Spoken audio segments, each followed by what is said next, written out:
Hello everyone, I am Dr. Gauri Bapat, working as Associate Professor in Department of Obstetrics and Gynecology in MGM Medical College, Aurangabad.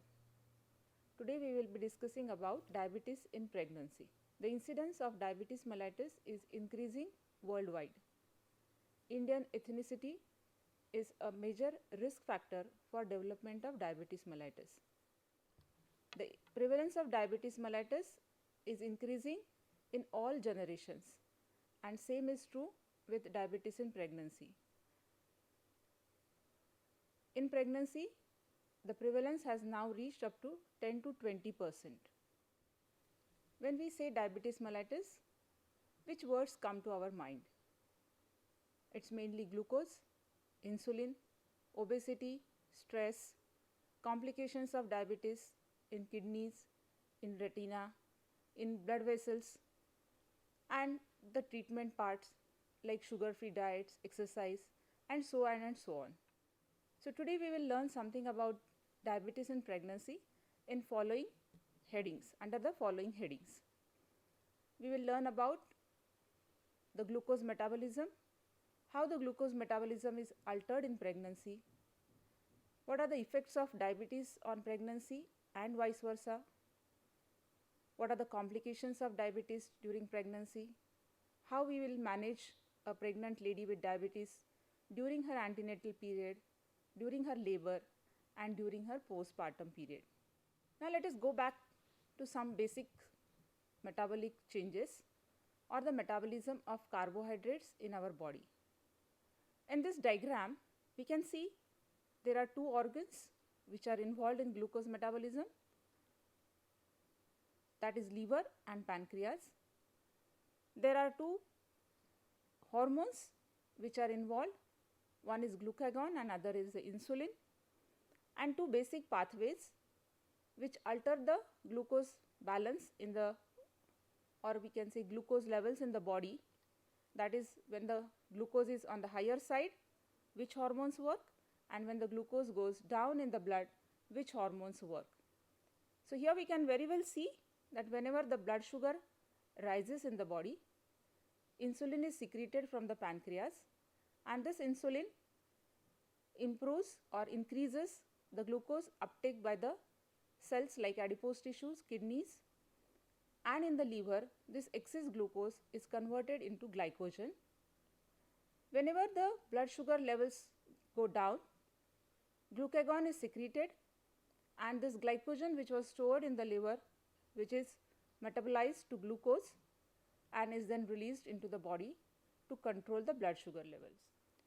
So in short, this picture will very well tell you how the blood sugar levels are balanced in the body whenever they rise and whenever they fall, and this is with the help of two hormones, that is insulin and glucagon, and it is with the conversion of the glucose to glycogen and from glycogen to glucose. Now what happens in pregnancy? What are the alterations that occur in this carbohydrate metabolism during pregnancy? We know that fetus continuously requires the sugar levels for the metabolism. The fetus is completely dependent on the glucose which it gets from the mother's body for the metabolism, and that's why for the mother it is important to maintain the sugar levels in the blood, and that is why so many changes they occur in the carbohydrate metabolism as the pregnancy advances. These changes occur mainly after 18 to 20 weeks of pregnancy, and they reach their peak around 24 to 28 weeks of gestation. What are the changes which are occurring in carbohydrate metabolism during pregnancy? Three important changes occur.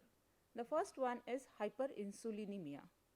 The second one is the decreased sensitivity or of the insulin receptors, which we call as insulin resistance, and the third one is glycosuria. Now we will see one by one how hyperinsulinemia occurs.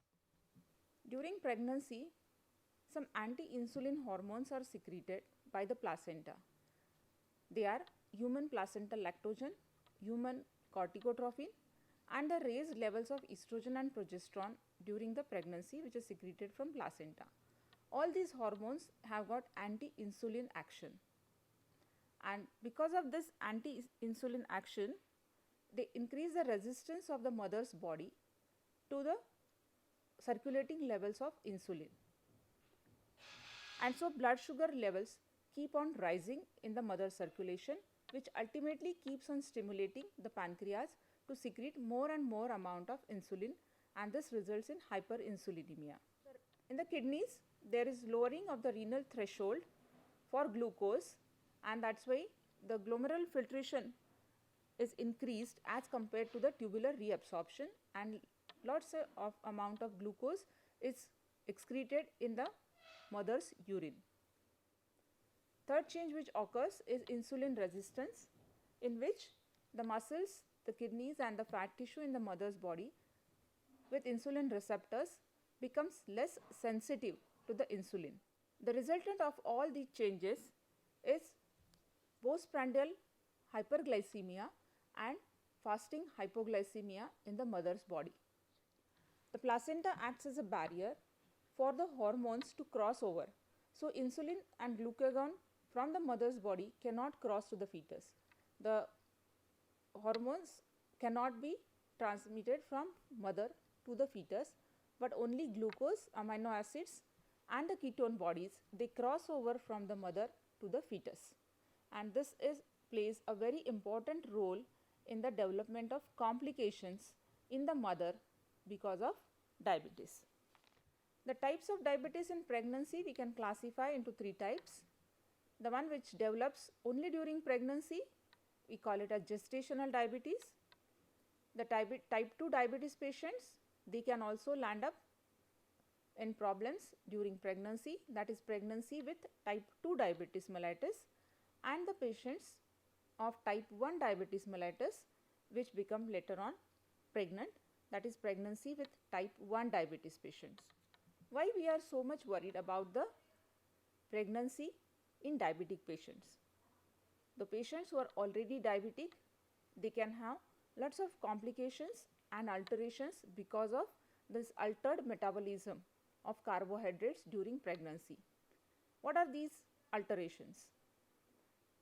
The diabetes patients who are already on insulin, they require more insulin during pregnancy. That is, their requirements of insulin keep on increasing because of the anti-insulin hormones. The complications like vascular complications in retina and in the kidneys and the neuropathies, all these complications of diabetes can worsen during pregnancy.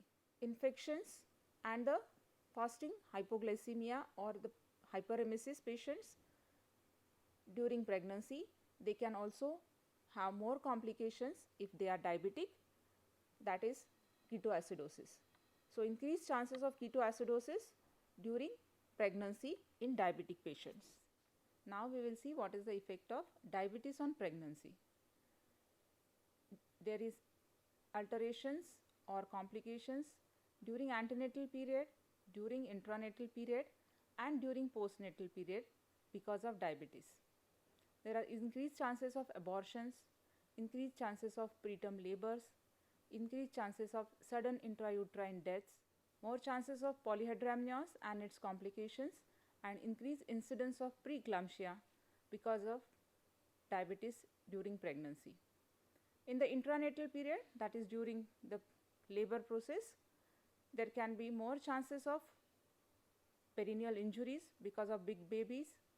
There can be shoulder dystocia and its complications. There can be increased chances of postpartum hemorrhage, increased chances of instrumentation, that is application of forceps and ventouse, and their complications. During the puerperium, there are more chances of puerperal sepsis. Also, there are more chances of lactation failures.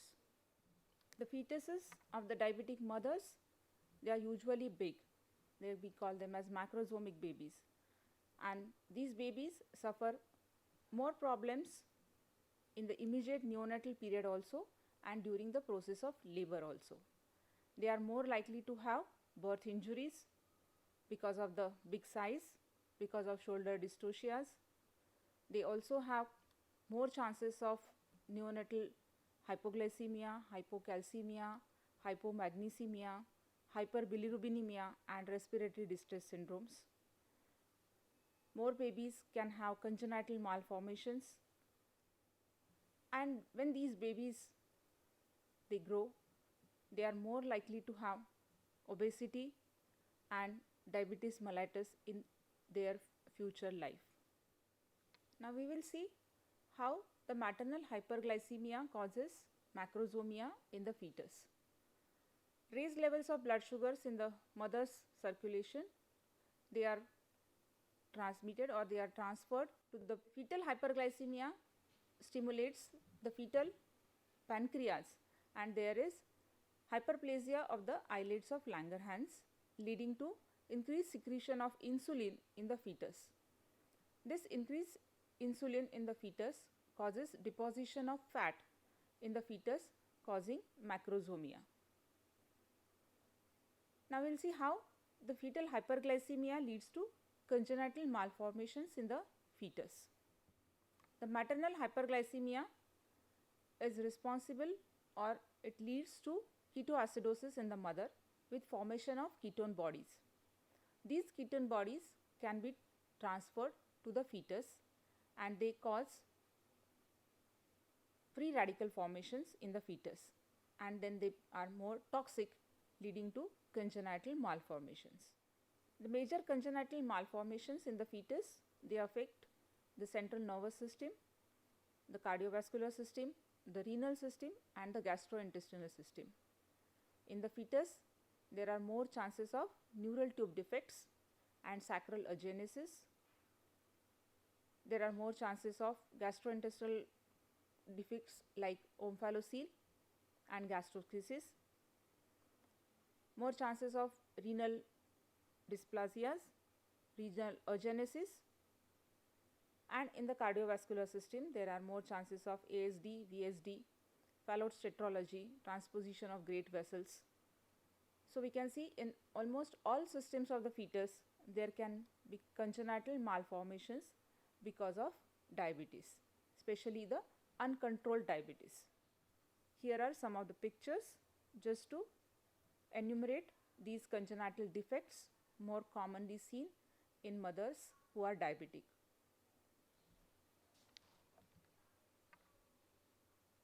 Now once we have seen that there are so many complications that can occur because of diabetes during pregnancy, it is mandatory to diagnose diabetes mellitus as early as possible during pregnancy.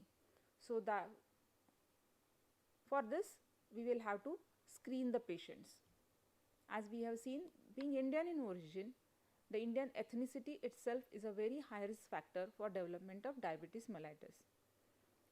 So it is actually very necessary to screen each and every pregnant lady for diabetes mellitus. How we can screen the patients?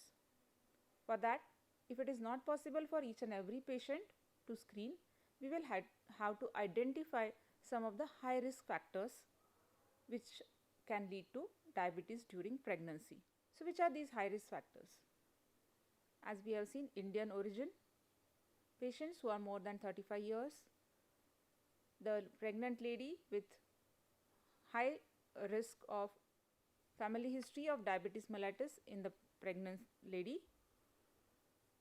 previous history of recurrent abortions, recurrent intrauterine deaths or recurrent stillbirths, bad obstetric histories, patients with recurrent infections like candidal vaginitis, urinary tract infections, upper respiratory infections, skin infections, obesity, and patients who are having persistent glycosuria during pregnancy.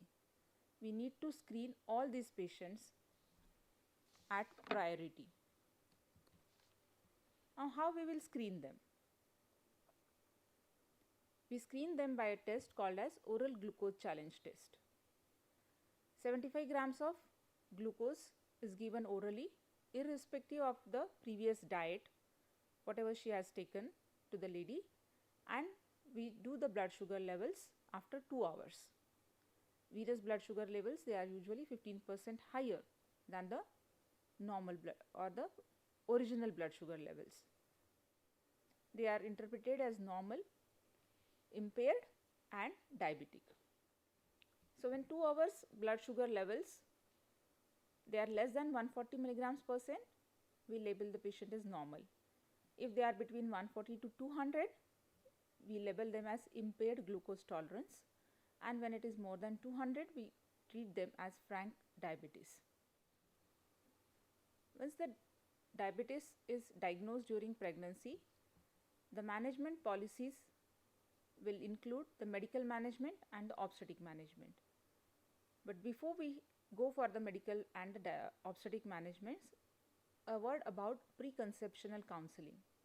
This is a very important part to prevent the complications of diabetes during pregnancy. So in the preconceptional counseling only, the blood sugar levels of the mother has to be done, and she has to be screened for diabetes mellitus, because the preconceptional normal levels of blood sugar and the blood sugar levels which are present during the first 6 to 8 weeks of pregnancy, they are very important to prevent the congenital malformations in the fetus, and so we don't want to miss this period, and that's why the preconceptional counseling is very, very important.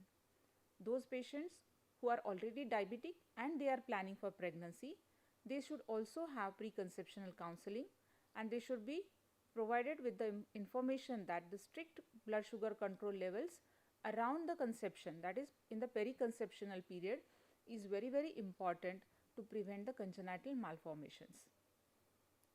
Once the diabetes is diagnosed during pregnancy, we will have to divide it into the management policies. We will have to divide it into the medical management of the diabetes and the obstetric management. In the medical management of diabetes, our aim will be to have strict blood sugar controls and to prevent the complications of diabetes during pregnancy. And in the obstetric management, we will have to plan for the surveillance of the fetal well-being, and we will have to plan for the timing and mode of delivery. Once the patient is diagnosed with diabetes, her antenatal care will be little modified. She will have to come for more frequent antenatal visits to the hospital. Like till 20 weeks, she can come every monthly, but later on she will have to come every 15 days and if required even every weekly. Throughout her pregnancy, her blood sugar levels needs to be monitored and maintained. The complications like infections has to be detected at the earliest and should be treated very promptly during the antenatal period. Her HbA1c levels should be less than 6.1 as much as possible. The antenatal surveillance for fetal well-being will also have to be repeated every 15 days for these high-risk patients. Which are the investigations which we will need to do for these patients during the antenatal period? Almost in every antenatal visit, the urine should be checked for proteinuria, the kidney function test, the fundoscopic examination for the detection of diabetes retinopathy, HbA1c levels. For fetal well-being, the obstetric ultrasound and the color Doppler, and as and when required, the non-stress test. The blood sugar levels need to be monitored at least 4 times in a day, that is fasting, and 2 hours after every meal for the adjustment of the doses of medications.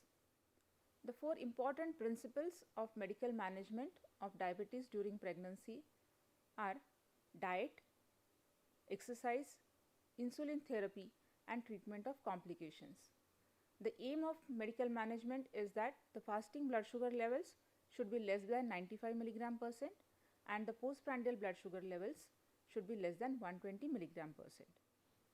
The dietary treatment during diabetes in pregnancy is called as medical nutrition therapy.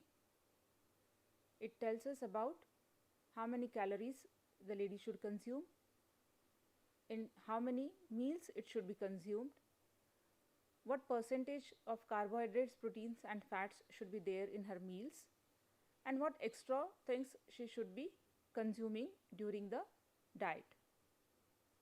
So it says that whenever the BMI is more than 30, then the calorie requirement is around 25 kilocalories per kg, and when the BMI is less than 30, it is around 30 kilocalories per kg. The calorie intake should be divided according to 3 meals and 3 snacks. The carbohydrate content should not be more than 50%. Protein content in the diet should be around 30%, and the fats should be around 20%. The carbohydrates consumed should be of low glycemic value, and along with this she should have higher content of fibers in her diet. Along with the diet, exercise also plays a very important role in the sugar control levels. Light aerobic exercises like walking, swimming are advisable for at least 30 to 40 minutes in daytime. The lady can also practice light stretching exercises during pregnancy for better sugar controls. Insulin therapy is the mainstay of medical management of diabetes during pregnancy. It can be started if the sugar levels are not controlled and they are crossing around 140 milligrams per cent even on diet and exercise. The aim of insulin therapy is to control the blood sugar levels, that is to maintain the normal blood sugar levels and to prevent troublesome hypoglycemia as well as hyperglycemic episodes.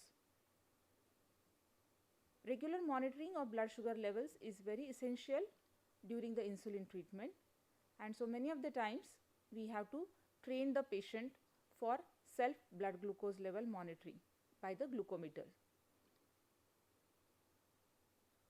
Usually a mixed and intermediate type of insulin is used to control the blood sugar levels during pregnancy.